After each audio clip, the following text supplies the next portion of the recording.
everyone. Good morning. My name is Debbie Rosen, and this is Lindsay Toms, and we are from the Study Pro. We are an executive function and study skills center. And do not worry if you are unfamiliar with any of those terms, because we're here to share a bit about those terms today and how executive functions actually can help build study skills and reduce a lot of the stress that you're seeing in school. So why we wanted to share this with you today was we've wanted to demystify what executive functions are. That is a term that a lot of people hear a lot about, and they think they might recognize some of those challenges with their kids. But we are here to demystify it and help you understand why understanding executive functions is so important. The bottom line, really, and we'll give you a sneak peek at the answer, is the fact that when you understand what executive function skills are, then you're better off at identifying the skills that we need to fill in your students' toolbox and help them really to build the muscles of things like initiation or planning and organization, those areas that they may not be fully developed but are really critical for them with their school success and based on the demands that especially middle and high school bring to students. When we understand the underlying challenges of any situation or any overcoming certain barriers, then we understand how to resolve those issues. And so rather than feeling that our kids may be unmotivated or not feeling as though they care that much about school, it's probably most likely a barrier that they have within their executive functions and they're really just underdeveloped. So we not only want to talk a little bit about what those executive functions are, how we can help to build some of those skills, but also the fact of how we might want to approach our students so that they're not as they're more open to speaking with us and to hearing what we have to say and not as defensive. So we're going to go ahead and get started by talking a little bit about what are some of the things we're seeing when our executive functions tanks are low, especially after this last year, but really any challenging school year, we see these kinds of situations here.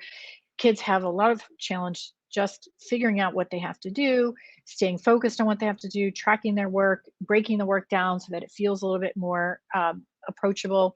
Many of us don't want to approach work that feels overwhelming to us.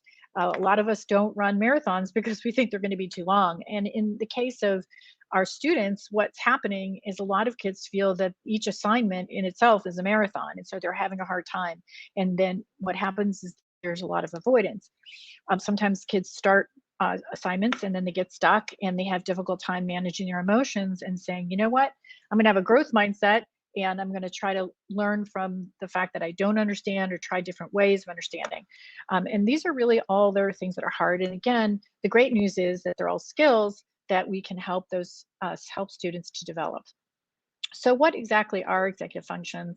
That's really where we're going to start turning this over to Lindsay, and she's going to go through these. So I won't go through all of these in detail because each one of these will have a little bit of introduction to. But really the bottom line is that when we wake up in the morning, we have a view of what our day looks like. We can do things like manage our day backwards. If we know we have to go someplace after work, what is it we have to bring? We know that we have a big project due. How are we going to start breaking that down and do certain chunks of it? We're doing a lot of these things automatically. It's really about, the skills that we develop as adults to get things done. And we often talk about the fact that these skills, because they're developmental, they don't really start you don't really start seeing them in our students until at least 12 or 13. And then they're developing as the kids are maturing and well into their 20s and even 30s. And so do not be dismayed or do not be discouraged if some of these aren't developed with your students. You'll probably find that they're variable, that maybe your student is better at planning, but maybe not in executing or initiation. And so to go through these a little bit more and to help you understand them so we can identify some of the challenges we're seeing with our students, we're going to go ahead and turn this over to Lindsay. Oh, actually, I wanted to share a little bit about the difference between executive function and study skills, in that executive functions are really that base that allow us to use our study skills. And it's really not as important that you understand which one, that time management is a study skill and that planning and organization is an executive function skill. But it is important to know that as kids go through middle and high school, we really do want to make sure that they are exposed to actually how to do some of these things, like specifically how to take notes, how to study actively. What we find is that many students think that studying is really just about reviewing their notes, or self advocacy is just asking, if they, a question to the teacher, but there's really so much more to it. It's really critical, as we know, when the process part of school starts to overwhelm the content piece, meaning how important it is to chunk down a longer piece of work, or how important it is to manage multiple priorities when you're working, that these types of skills are taught explicitly. And so there is a difference, of course, between executive functions and study skills. And this is really where those come in play. And as I said, the executive function skills are really where the base. So if I can't inhibit or initiate, I can't really even use those study skills to manage my time or to study actively. And it really does take explicit instruction and practicing of these skills in many cases, so that we can take the actions that are important for us to be successful in school. And as we turn now truly to Lindsay to talk a little bit more about these executive functions, I think it's important for us to note that when I refer to the process of school and the content, there really is a difference, because the content is how well can I understand the math and the history, or the English or language arts. That's the piece of, that maybe if there's not quite an understanding, you would want a tutor. The difference between that and executive function is I might not even get to that math if I have a trouble initiating or planning or chunking, and that does end up in avoidance. And so the process piece of school is really how am I planning and managing everything I have to do, prioritizing everything I have to do, and that often leads up to the content or interacts with the content when I'm doing things like test taking and active studying for how I take my tests. So I will go ahead now and turn this over to Lindsay, and we'll talk a little bit about what happens when the process requirements overtake the content piece, and we really are having challenges with, how can I even get started and move through my work. So Lindsay, I'll go ahead and turn it over to you. Yeah, Debbie, exactly what you were saying. So that there is a difference. As our brain develops, there's a difference between your content knowledge and your process ability. So literally speaking, your brain develops back from the back to the front, and your frontal lobe is the last part of your brain to develop. It's developing all through adolescence. It starts around 10, 11, really hitting some peaks, and then it doesn't fully mature until your early and mid 20s. So as that is developing, we're in school, right? We're in middle and we're in high school. We have to use our frontal lobe. So the back part of our brain is where we know what we have to do. That's the content piece. And then the frontal lobe, where those executive functions are, is the ability to do what you know. So what you'll often hear from your students is, I know I need to study. I know I need to study. It's not that they don't know that they need to, or they don't have the motivation to do so. It's, do they have the ability and the skills to do so? So what we're big believers of is, as that brain is maturing, students can learn how to use strategies to fill that maturational gap that's happening when they need to actually use them. So we're going to go through some of those, and on the next page here, we're going to first point out, because it's very important to point out why we're teaching you this and why we're explaining what executive functions are, is because it is groundbreaking. When you know it, you can praise it.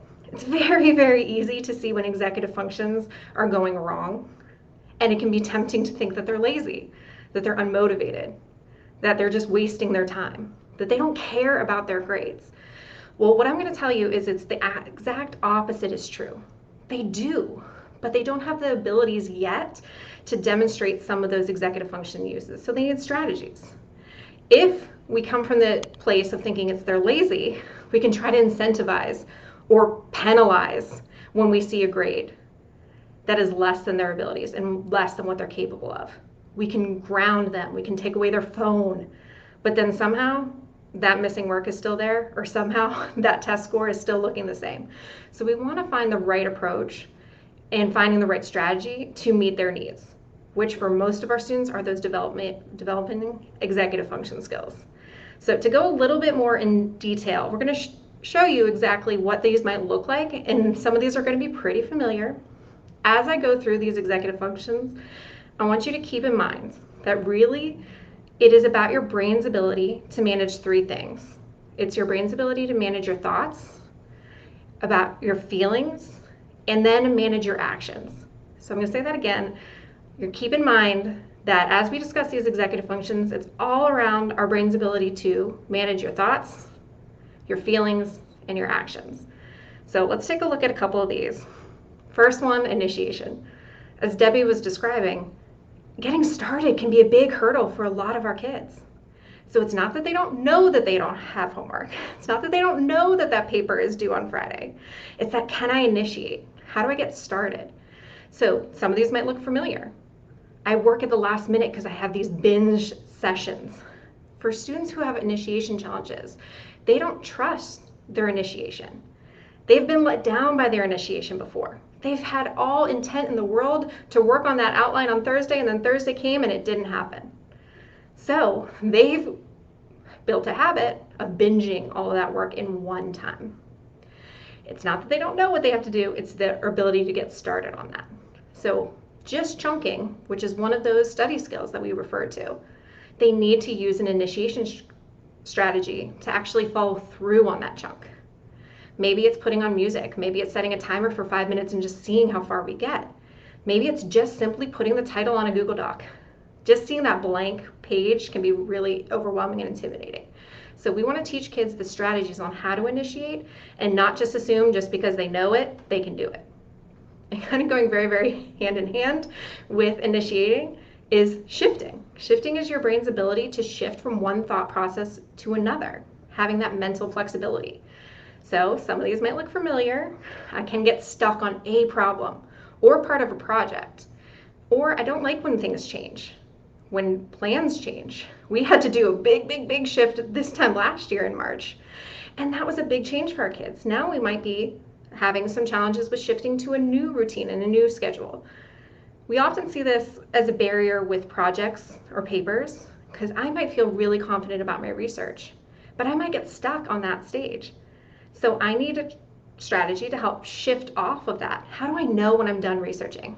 How do I know when I'm done? When we have a target and a bullseye and keep to that, then we can use an initiation strategy on the next part of that project. But we don't want to assume it's just, hey, they don't want to do the paper. It's not that. It's that they need a strategy to help shift from researching to outlining. And then going with this next one, this is a big one, I would say, for that time management that Debbie was referring to. Can we manage our time? Well, first we have to manage our ability to inhibit. Can I ignore the distractions around me? Can I resist a temptation that's happening? So I've said this a lot in the past few months, but this one is almost unfair to talk about right now, especially with distance learning and students learning from home. We all, adults included, are having a hard time with inhibition. I might find myself scrolling on my phone more often. I might be switching from tab to tab. I might be easily distracted if I hear a ping on my phone. So I might know I need to ignore it, but do I have the skill set to do so yet? Remember that it's developing, so it can be incredibly frustrating when you walk by your student, they're supposed to be doing their homework, and you see them scrolling on their phone or Snapchatting their friends. Now, there can be two approaches. It can be, I'm taking this phone and I'm banning it forever and you're never getting it back until you're 21. Well, that doesn't actually help them learn those inhibition skills. So having them actually use the strategy to say, hey, how can we inhibit?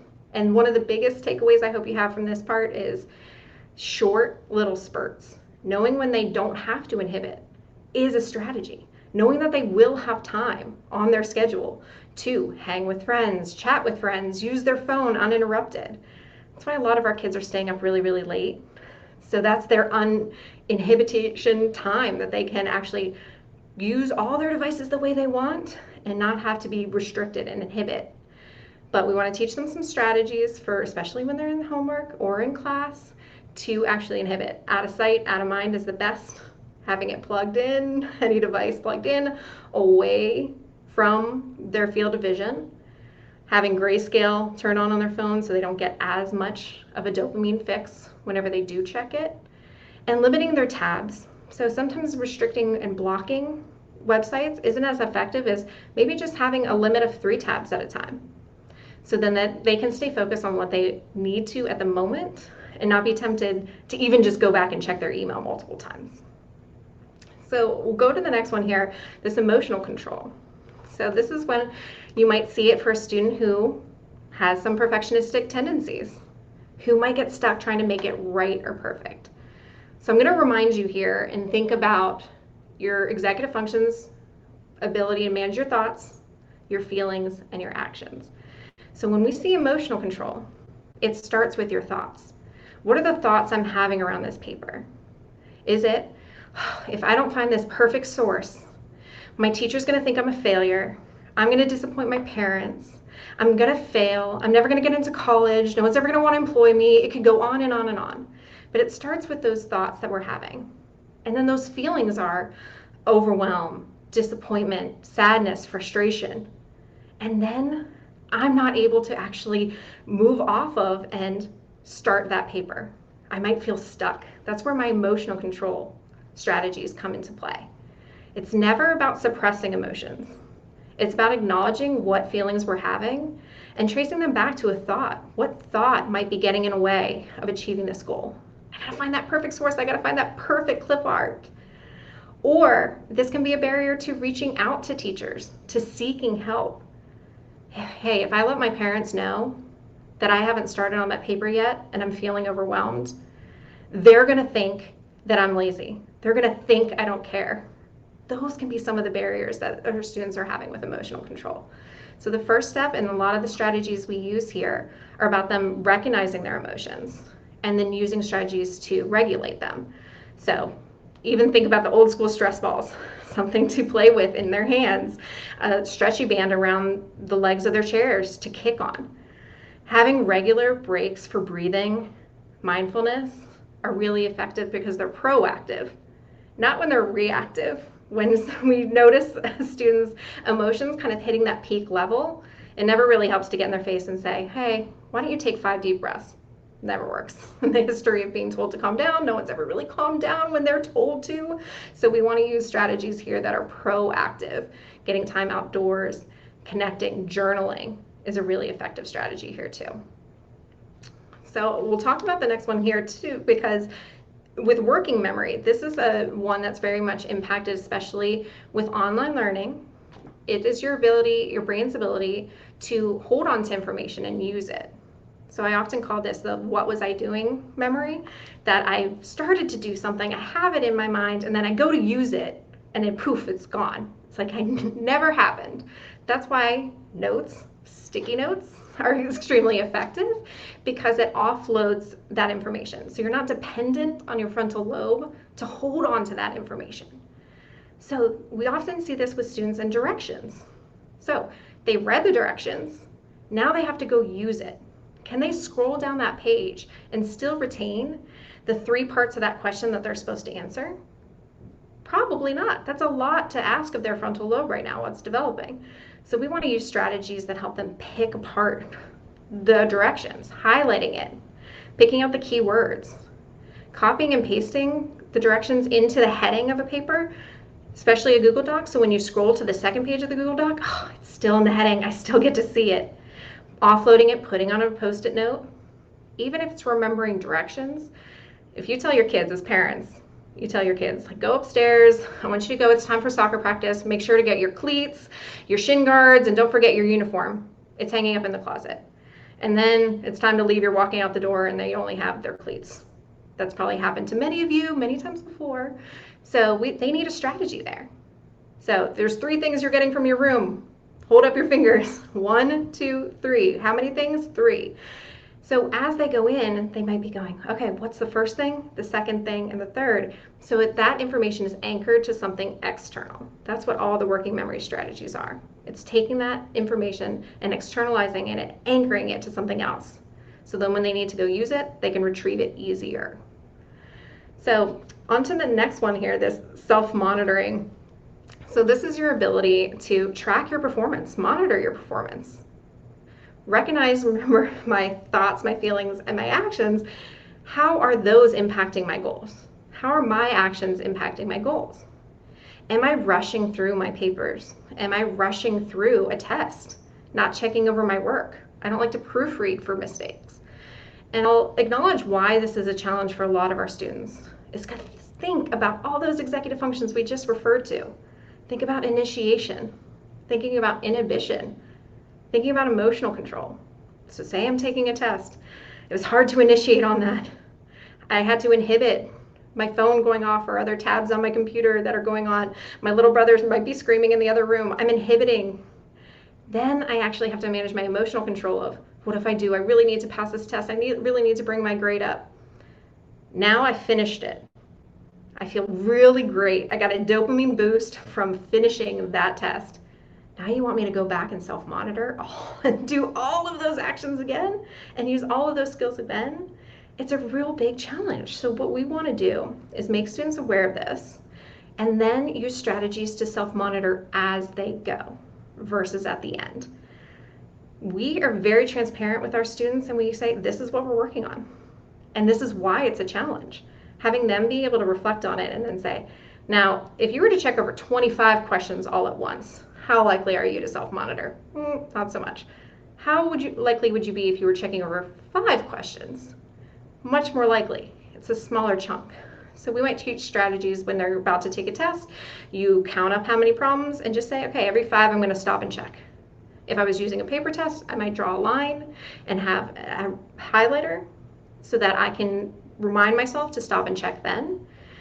Setting a timer even, just saying every 15 minutes, I'm gonna stop, I'm gonna do a little body check, I might roll my shoulders, I might take a deep breath then, I might plant my feet in the ground, just becoming more aware of what I'm doing in that moment. Checking over papers and proofreading is really effective when somebody else can be there with us. Our brain doesn't even catch some of the mistakes that we make. Putting it into Google Translate, putting a little short text into Google Translate from English to English allows it to be read aloud, or using a screen reader can actually help us catch some of those errors.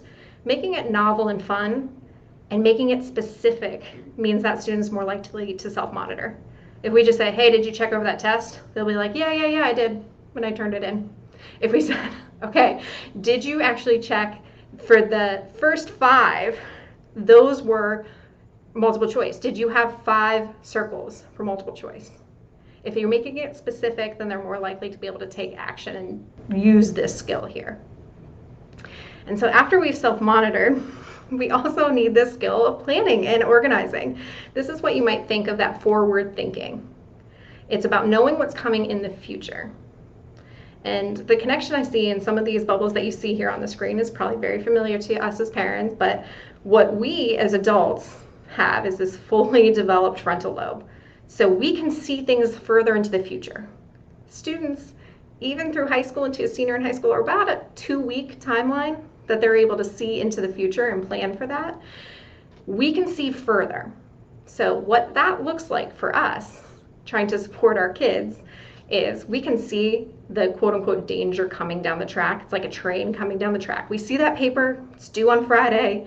We remind our students, hey, remember you got that paper due on Friday, you got that paper due on Friday. And they'll, yeah, you, and they are aware, I know I have that paper on Friday. But do I have the skill set to actually do it, to chunk it out, plan it? Do I know the steps that I need to take before actually initiating? We do have a lot of students who like to go straight into that drafting stage, and it's just a one and done, just writing it. But there are steps. I need to have some research here. I need to develop my research and organize my research before I can even come up with a thesis, right? And then outline it and know where my evidence is going to fit into that paper. That's the planning skill. You even see this when students are telling a story. If their story is disjointed, it might be all over the place. They start at the end and they add something from the beginning, and then the middle, it's all a little disconnected. This is that planning and organization skill here. So again, we want to back up. We have the ability to see into the future. We see that train coming down the track. So instead of just reminding them, we want to help them actually use that planning skill. So you might ask them, okay, what's the first thing we're going to start with? See what they come up with. But this next one, this materials organization, so thinking about planning and organization, seeing upcoming dates and into the future, versus this is the management of your stuff. This is your things, your external environment. So I might B, losing things at school. Can't find things that we save on the computer. So right now we're in a very, very, very digital educational world, which is great because things can be stored digitally, but they need to be taught the skills on how to do that. Can I find that document that I started? Unfortunately, a lot of students have restarted assignments that they've gotten a quarter of the way done, halfway done, 3/4 of the way done, and then they can't find it and they need to restart from the beginning. It might look like a Google Drive that has 100 untitled documents with nothing in the name because they need to be taught that skill, taught how to name documents, how to keep it consistent when you name them. And then another big one is I do it, but then I forget to turn it in, or I forget where to turn it in. Like, I thought it was done. I thought it was in the shared folder. Well, my teacher actually wanted me to email it, or my teacher wanted me to submit it through Google Drive. So they need to be taught these skills here to maintain their physical stuff, which includes their digital materials. So we're big fans of what we call a reset day, where it's hard to keep up with your management every single day of the week, myself included. So what you can do is assign a reset day, a Friday afternoon that it's nothing else, no homework, no work time, except let's clear out your downloads folder. Let's clear out your desktop. Let's go look through your Google Drive. Are there any untitled documents that we can rename? The inboxes. We give emails starting in middle school, and then all of a sudden they have 3,000 unread emails, right? Because they're never taught those skills. What's important to keep, what can be recycled, and what might be saved for later. So using a reset day to help go through that little checklist of, did I clean my desktop? Did I clean my downloads folder? Did I clean my drive and my email? It's much easier to maintain your stuff on a weekly basis versus maybe once a year when it comes to the end of the year. So we tell you all of these because enable to see the need behind the behavior. So for us to come to a place where we are looking for the need and not assigning lazy or they don't care, because that doesn't give us a solution. Knowing what these executive functions are help us identify what that need might look like. And I'm sure there were some of those examples that you're seeing that were kind of nodding your head. So we often see them missing the challenge, the symptom of these missing skills. So one of those being missing work. We see a lot of missing work in the grade book or on Google Classroom, not turned in, missing that big red alert. What could be missing here is a lot of these executive function skills. Planning, I knew what I had to do but didn't do it. That emotional control I referred to, initiating, getting started, and that working memory. Things are posted in so many places.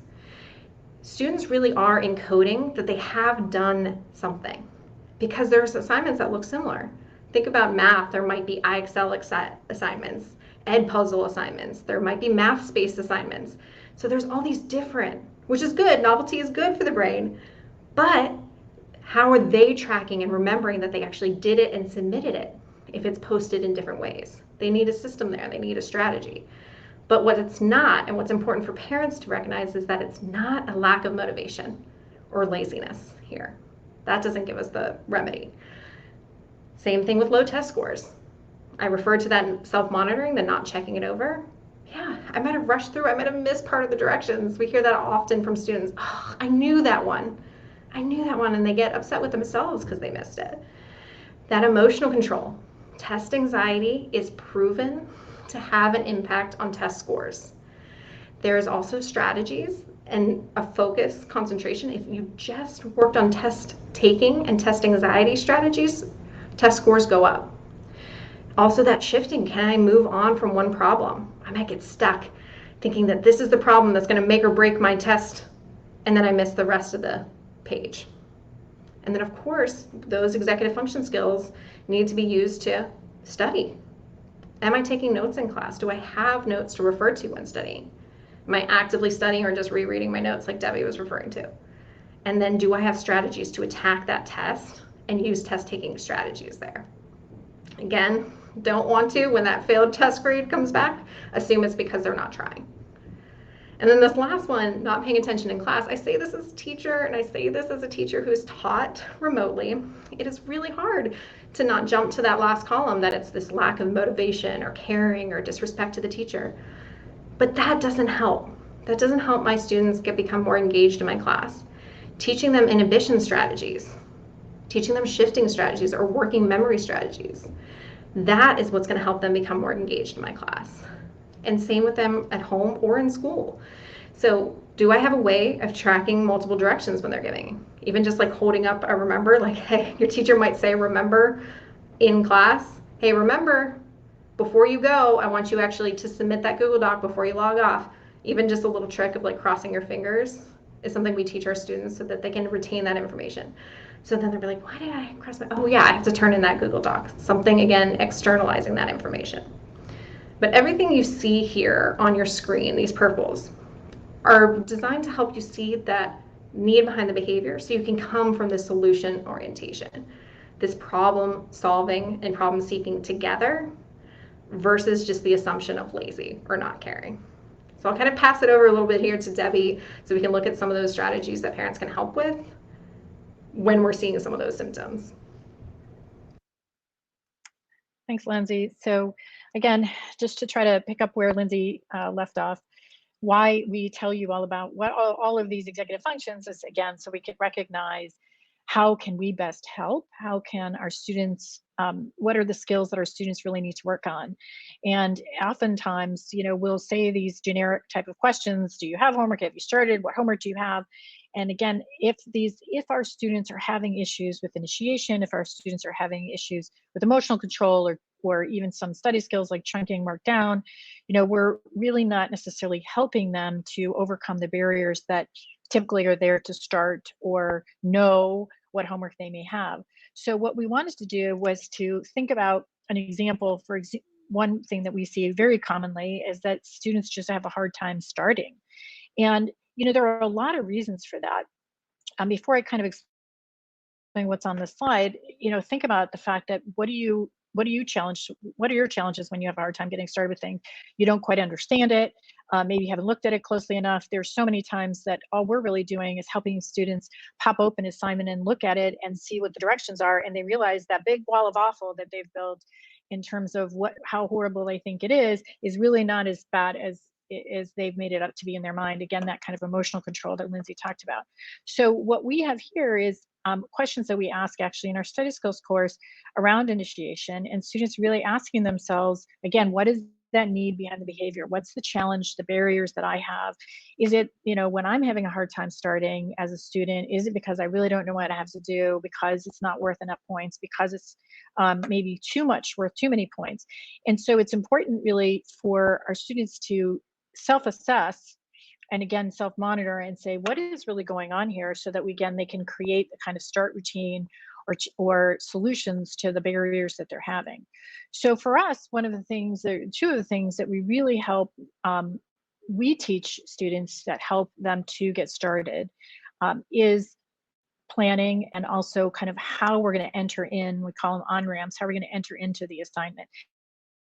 And we think it's something that parents can do at home as well. And this text got really big, but it's important text, because one of the most important messages, again, that we want to share today is that to get started, it's not just about making a list, because a list itself isn't a plan. And we as adults, when we think about a big project we might have, even if we have something like making dinner tonight, or we have people coming over for dinner, we think that's our homework. Our homework is dinner. But if we have a lot of other things going on at work or in our daily lives, that might still feel overwhelming. What am I going to get? When am I going to go shopping? What do I have, or what do I need? What can I even fit into the time that I have? And so a list doesn't really provide a lot of the details in terms of how I can a path to move forward. So we really do need a plan. And what we want to do with a plan is to help to really be very specific about what that work is. Oh, okay, that homework in this case is spaghetti bolognese, or in the case of math, are these very specific questions, or in the case of this history paper, is these first chunks of this paper, because we're opening it up and we're reading and we're seeing exactly what it's taking. So really identifying versus just, oh, I have math to do. Okay, let's take a look and see what exactly you have. Oh, there's 5 problems. Oh, each 5 problems has 5 parts. Okay, now we can see how to chunk that down. Oh, 5 problems are pretty short and easy. They're all the same. Those are 2 different types of math problems, math piece of homework. And then again, that second piece, which I've already kind of alluded to, which is previewing the assignment, because that again reduces those emotional barriers that the kids may have and also helps you to be able to chunk things up. And then one of the strategies that we use at our center, and this plan here on the right of the screen is actually a plan that you can download. You can see the link there. We use it in our homework center, both in person and uh, remotely.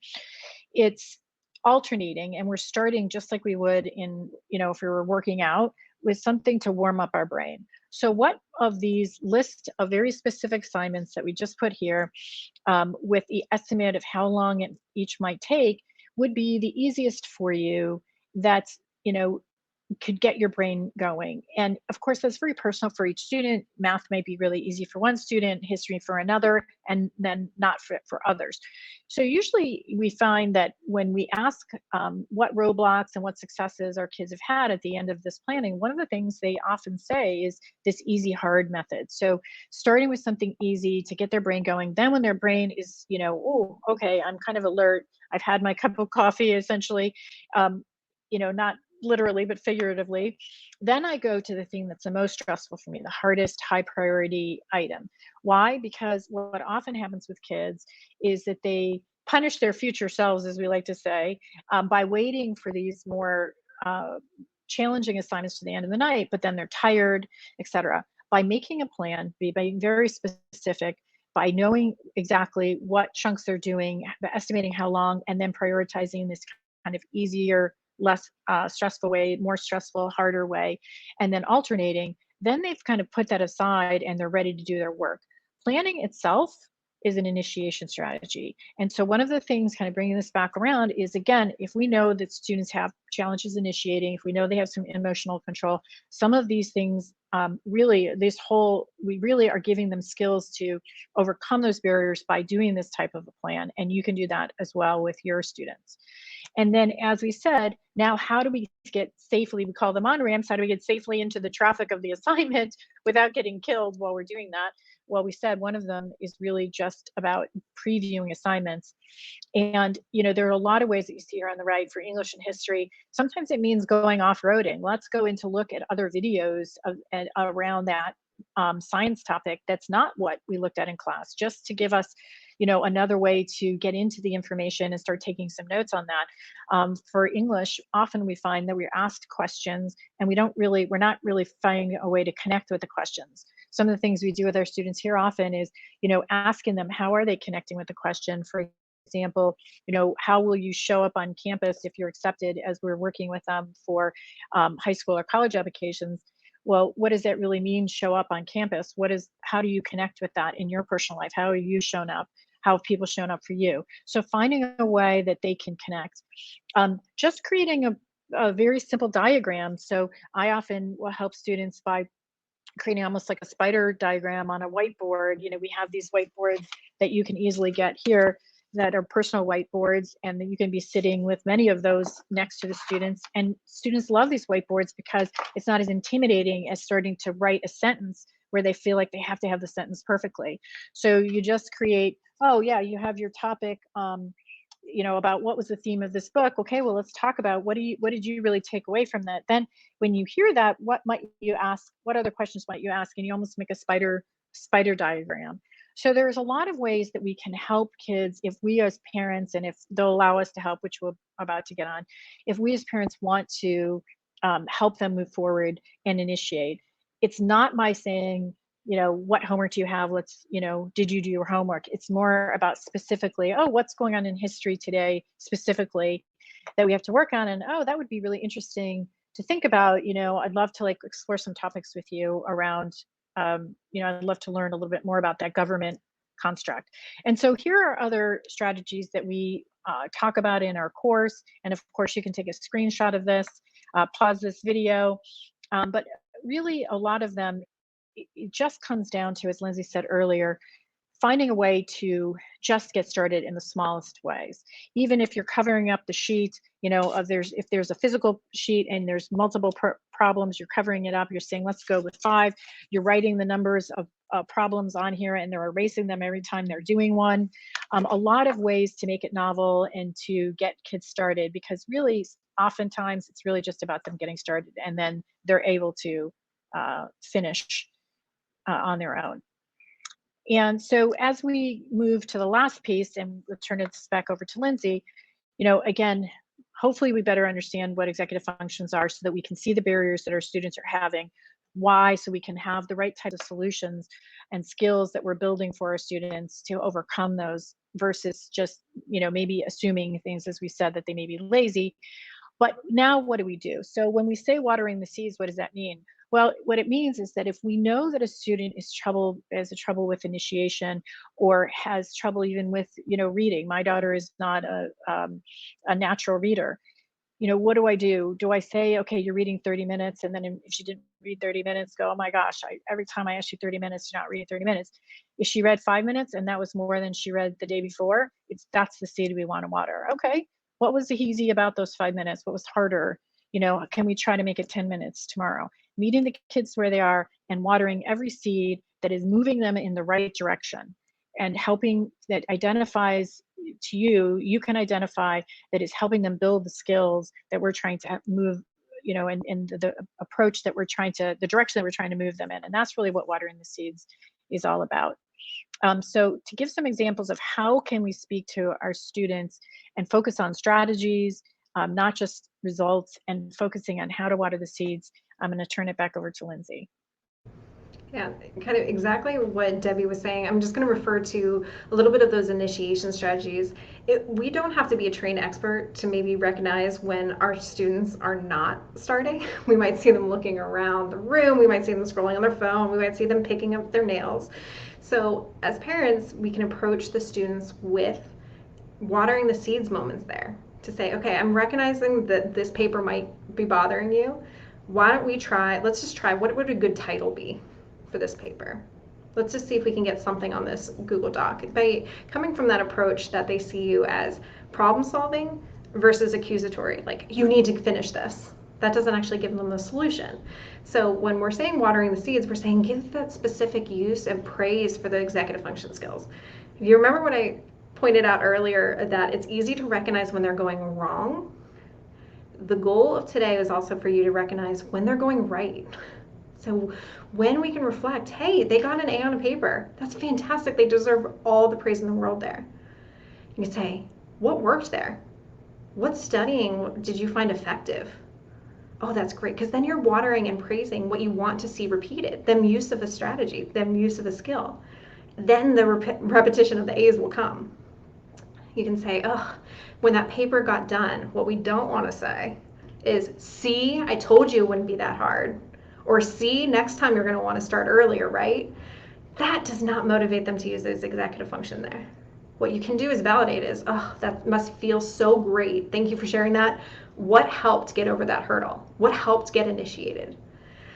And then anytime you see them using a strategy, praise it. We all, believe it or not, we use 100 strategies to make it through our day. We don't even recognize it anymore. It's becoming habit. So what we want to do is start pointing it out for our students, for them too. Hey, that was a great idea to set that timer. Did you get more than you thought done in that 15 minutes than you first expected? Or I noticed you changed into the dining room. Did you find it easier to get your homework done when you were working in your dining room versus your room? Or I got started after school. Praise that. Studying over time, like, oh, it's so great to see you get started to study. And then chunking up that work. Oh, that must feel good to have that part of that paper done. They might not have the whole paper done, but praising some of those seeds along the way. And some more examples that we have here is that what we often do as parents, as I was saying, seeing that train coming down the track, and it seems like our students are just standing in the way of that danger. So what we want to do is often remind them, and we very innocently walk by or walk into their room and say something like, hey, did you study for that test yet? What that immediately does is put our kids on the defensive. They feel like you're trying to get them, catch them in doing something wrong.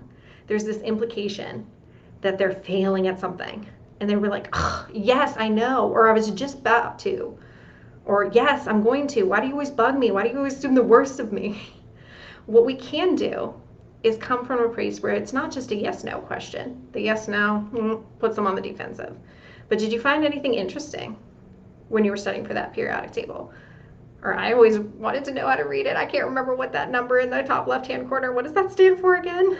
And if they say I don't know, just be like, oh, I'm so glad you don't know either. Can we find out? Like, that's going to bug me all night if I don't know what that number is. Same thing with the did you finish your homework, right? We just very innocently, we might be thinking, oh, hey, I haven't checked in on Jack in a while. Let me get up and see how he's doing. I walk in, did you finish your homework? I'll almost, or yes, you might get some kind of flippant response. But you can try some of these things here. Like, did you hit any roadblocks with your homework tonight? Using some of that language. Or what's the first thing you could get started with that would help warm your brain up? That prompts them to have the same outcome that you're looking for. You're looking for them to reflect and share with you any experience that they're having with their homework. Good, bad, or ugly, that's what we want. As parents want to see that. So by asking that, hey, what's the first thing, you're actually prompting them to use that strategy Debbie was referring to earlier about getting started with something easy. But that can open the door to have that collaboration more. Because what I was describing is that putting them on the defensive when you ask a yes/no question, it feels like a you versus me problem. It feels like a parent versus the kid problem, versus the parent and the kid collaborating on the problem of initiation. The problem is initiation. The kid is never the problem. They need a strategy for initiation. So they can collaborate together when we use some of that language that can open up that dialogue. So we need a strategy to help initiate, not that you're lazy or you don't care about your grades. That's not going to be helpful in solving that problem. So we'll kind of end here with this nice little saying here as Debbie, I'll kind of let her wrap up a little bit of this, watering the seeds that we love so much. Yeah, I think as it says here that, of course, the seeds that we plant and that we water, the seeds we tend to are the ones that bloom. So it's very hard as a parent, believe me, I've been through it all myself. It's very hard as a parent to not feel stress when we know that something's due, or there's a test, or some reading isn't getting done, or things aren't getting done as the way that we, hope for our children that they will. And but remembering that we know if we're constantly being told the things that we're not doing as well, that is really what shape us. And we want to be shaped by those seeds of the things that we are doing well so that we can build on those. And we've really seen it work here with so many kids. We've had thousands of students, both in the study skills and one-on-one coaching, and in our homework center, where they've really been either missing work or just didn't know how to study, didn't know how to plan. Um, and by watering those seeds and helping them with the strategies, it really does it's life changing. And that's what we really want to see for your students and for, of course, the students that we work with.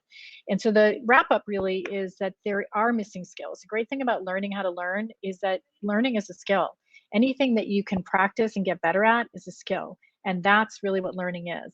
And when kids are going from elementary to middle to high school, the requirements for them to have those process skills are increasing, tenfold, and they're not really actively learning those. And so they're being asked to do things that they just haven't learned yet.